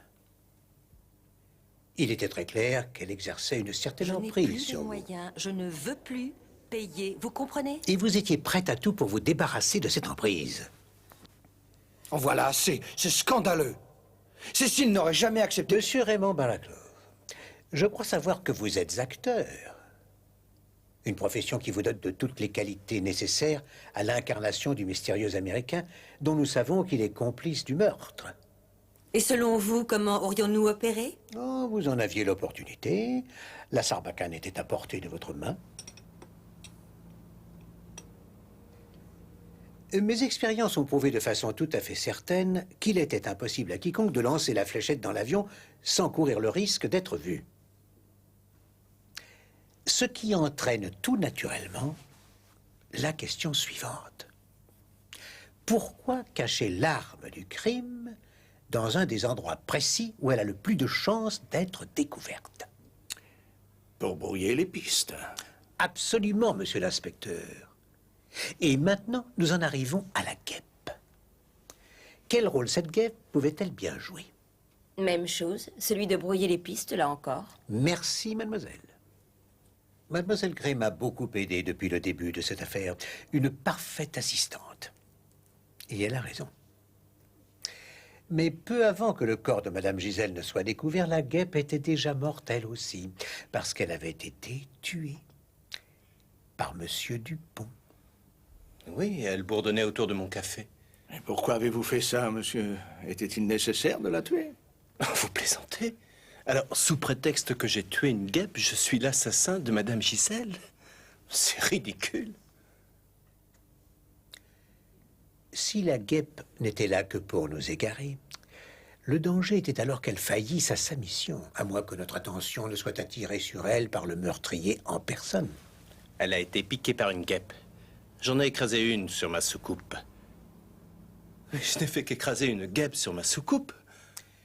Cependant, mesdames et messieurs, nous savons que le meurtre n'a pas été commis par la guêpe. Nous savons aussi que l'assassin ne s'est pas servi de la Sarbacane. Non, il s'y est pris d'une autre manière. La fléchette empoisonnée a été plantée dans le cou de Madame Gisèle avec la main. Or, donc, il n'y a que 3 personnes qui soient passées près du siège de Madame Gisèle durant le voyage. Les 2 membres du personnel, Monsieur Mitchell et Mademoiselle Jane Grey. Et Monsieur Daniel Clancy. Je vous en prie, je n'ai pas fait tout ce chemin pour... Et pourquoi avez-vous fait tout ce chemin, monsieur Clancy? Parce que vous auriez éveillé les soupçons en refusant de venir? Comment osez-vous? Monsieur Clancy a montré qu'il savait beaucoup de choses sur l'arme du crime. C'est une fléchette indienne. Et c'est chez lui que j'ai découvert une Sarbacane tout à fait semblable à celle que nous avons trouvée dans l'avion. Mais je vous l'ai dit, j'avais fait des recherches pour un de mes livres. Un livre que vous n'avez jamais écrit, monsieur Clancy. Parce que Will Braham ne voulait pas. Il trouvait cette idée complètement idiote. Alors comment voulez-vous que j'écrive une histoire policière quand mon héros refuse d'incarner son personnage? Vous savez de quoi il parle? Eh bien, monsieur Clancy souffre d'une affection commune à beaucoup d'écrivains de fiction. Ces personnages prennent le dessus. Ils lui paraissent parfois plus réels que le monde qui l'entoure. C'est un dément. Et qui plus est, un dément criminel. Éloignez-le de moi. Je vous en prie, Lady Horbury. Restez calme. En ce qui concerne l'équipage, j'ai d'ores et déjà écarté Monsieur Mitchell. Eh bien, il n'en reste plus que vous, mademoiselle Gray, n'est-ce pas? Vous allez trop loin, monsieur. Je proteste. Cette mauvaise farce a assez duré. Non, ça ne fait rien, Norman. J'ai en effet suspecté mademoiselle Gray. J'avais des soupçons quant à sa nouvelle relation avec Monsieur Gale. Venait-elle vraiment de le rencontrer? Ou bien était-elle en réalité la fille de Madame Gisèle? Mais ensuite, nous avons, par chance, pu voir la vraie fille de Madame Gisèle. Dès qu'elle est entrée dans la pièce, Je cherche l'inspecteur Fournier. j'ai été persuadé d'avoir déjà vu cette dame quelque part. Madame. Et ce n'est que quand Mademoiselle Gray a accroché son ongle que j'ai su Mon oncle, je ne l'ai pas limé. Dans le hall de l'hôtel, la première fois que j'ai vu Lady Harbury, j'ai pu apercevoir sa servante. Allez me chercher mes cigarettes. Tout de suite, Lady Harbury. Dans l'avion, après qu'elle se soit cassé un ongle, c'est cette même servante qui lui a apporté son nécessaire de toilette. Une jeune femme que nous allions par la suite connaître sous le nom d'Anne Giselle. Je viens réclamer mon héritage. Tout cela est très ingénieux, mais j'ai bien peur que M. Poirot ne sache rien de précis. Depuis le début, il change sans cesse de théorie. Il nous dit que la pauvre Jane a assassiné Giselle. L'instant suivant, c'est sa fille qui l'a tuée. Non, Monsieur Gale, elle n'a pas été tuée par sa fille. Non, Madeleine est retournée à sa place en 2e classe au début du voyage. Et nous savons que Madame Giselle a été tuée alors que nous nous apprêtions à atterrir. Eh bien, dites-nous, qui l'a tuée? Vous vous souvenez sans doute, Monsieur Gale, que je vous ai déguisé en journaliste pour que vous alliez trouver Lady Harbury. Comment? C'était vous? Je vous présente toutes mes excuses, madame. Vous savez, tout d'abord, son déguisement n'était absolument pas convaincant. Mais pourquoi? Pourquoi le déguisement de Monsieur Gale était-il si peu convaincant? Il y a 2 raisons à cela. En premier lieu, pour me faire croire qu'il lui aurait été impossible de se faire passer pour ce mystérieux Américain. Ensuite, et plus important encore, pour s'assurer que jamais je ne découvrirais comment le meurtre avait été réellement commis.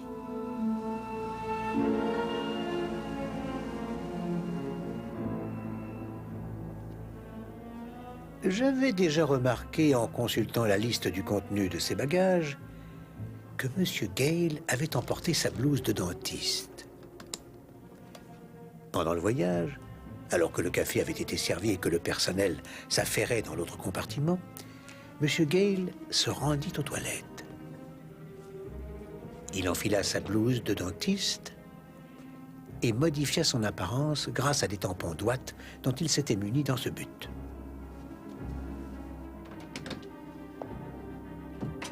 Il prit une petite cuillère afin de compléter l'illusion qu'il voulait créer et marcha d'un pas décidé vers l'arrière de l'appareil. Puis il enfonça la pointe empoisonnée dans le cou de Madame Marie Giselle.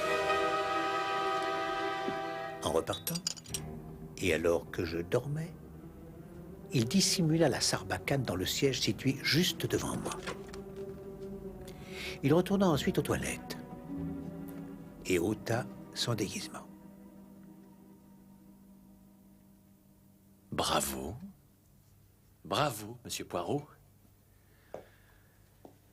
Vous avez amené le vrai meurtrier à baisser sa garde, c'est parfait. Mais si vous nous donniez la bonne explication, maintenant. Vous allez voir, Monsieur Gale, que la façon dont cette affaire a commencé est encore plus étonnante. Anne Giselle haïssait cette mère qui l'a abandonnée alors qu'elle n'était qu'un bébé. Elle fut élevée au Canada, qu'elle quitta pour travailler comme domestique en Angleterre. Par pure coïncidence, elle trouva un emploi de femme de chambre chez Lady Harbury et commença à se mêler à la haute société. En dépit de votre humble profession, Monsieur Gale, vous aspiriez vous-même à faire partie de cette société.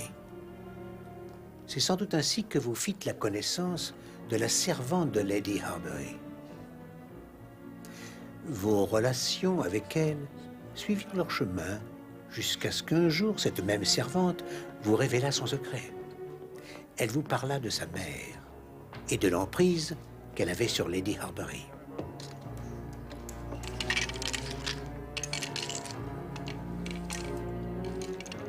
Naturellement, après 23 ans de séparation, Madame Giselle ne reconnut pas sa fille. Et par chance, Anne Giselle détestait tant sa mère qu'elle accueillit de bon gré votre projet. Votre projet de l'assassiner de telle manière que Lady Harbury en soit accusée. C'est lui qui a projeté tout cela? J'aurais pu... Enfin, la police a bien failli... Madame Giselle morte, il était essentiel que Monsieur Gale se mariât avec sa fille. Anne réclamerait ensuite son héritage, et dans le cas où elle disparaîtrait, c'est à son époux que reviendrait la fortune de sa mère. Mais M. Gale apprit ensuite que j'avais rencontré Anne dans le bureau de l'inspecteur Fournier. Il a demandé un taxi pour la gare du Nord. Il était terrifié à l'idée que je puisse découvrir qu'elle n'était autre que la servante.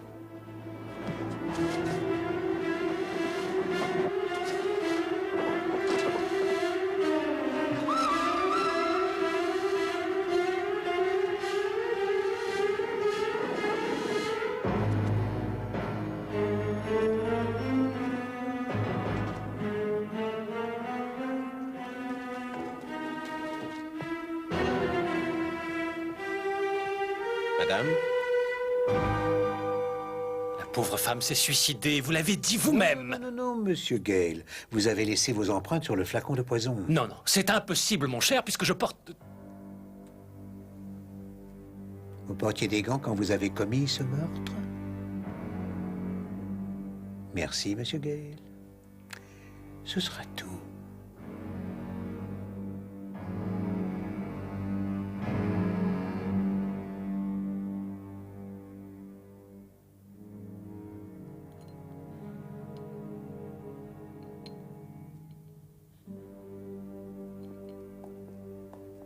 Veuillez venir avec moi, monsieur. Pourquoi avez-vous fait ça? Eh bien, pour l'argent. Pour une très grosse somme d'argent. Quoi d'autre?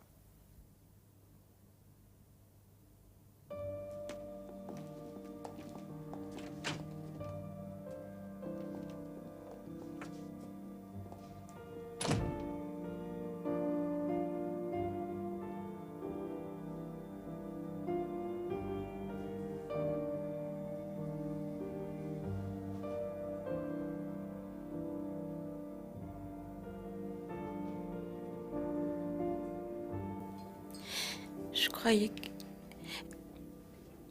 Je ne sais pas. Vous aviez de l'amitié pour monsieur Gale. Oui. Et vous pensiez qu'il en avait pour vous. Mais vous vous trompiez. De toute évidence. Non, non, non, non, non, non. Ce n'était pas de l'amitié, mais de l'amour. Croyez-moi, je le lis dans les yeux.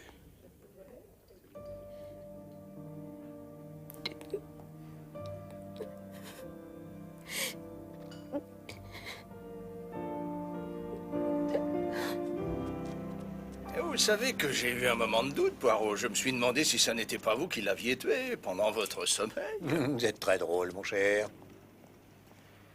Il y a une chose que je ne comprends pas. Qu'est-ce qui vous a fait soupçonner Norman Gale, tout d'abord?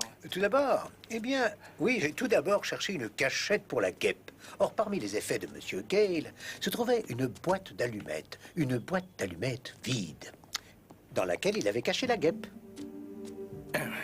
Bon, où m'emmenez-vous? Vous allez m'offrir un déjeuner d'adieu dans un de ces petits restaurants dont vous avez le secret. Je me sens l'âme d'un gastronome aujourd'hui. Nous allons faire une autre sorte de festin. Je vous offre la nourriture spirituelle.